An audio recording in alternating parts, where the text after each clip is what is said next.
So you suspect your neutron probe calibration was wrong the other day.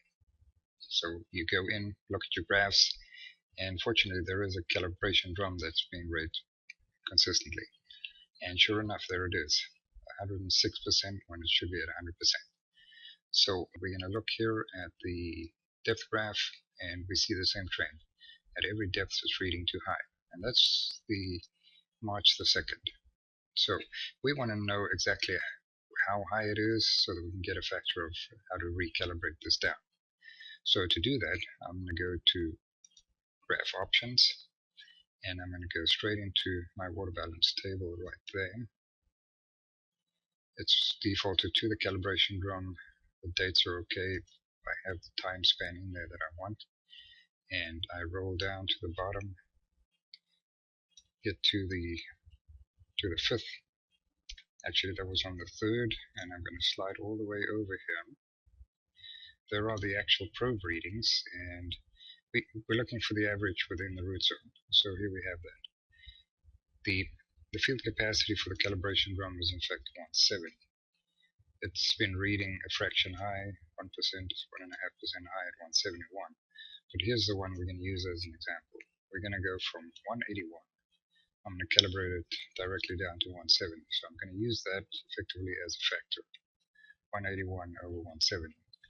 So I can close this out with the X up in the corner. And now on the blue menu, under soil moisture, under neutron probe, I go to convert. And remember, we want to make this change on the 2nd of March. Select the date. And here is where I'm going to put in the factor. Remember, the neutron probe has a linear calibration, so I can use these factors. And I had as in cutoff, I had the -10, 170, -10. So these are just the cutoffs, but here's really what's going to happen. I'm going to use this as a factor. Anything that's 181 becomes 170, and I'm going to prorate everything according to that. And I can do that for one or more. I want to hit everything that had a reading on that day. So the date, the factors, select all, and hit the convert button. So that's going to run through everything, make the changes to the numbers, and then recalculate the water balance for each of those on that day.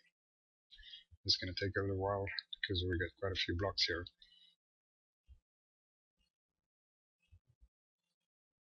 Okay, calculation is done. It has in fact not gone back to the graph, but defaulted to the home page. So I'm going to go back to graphs combined so that we can get to that point, and there is the number that I've converted, and we're essentially on 100%.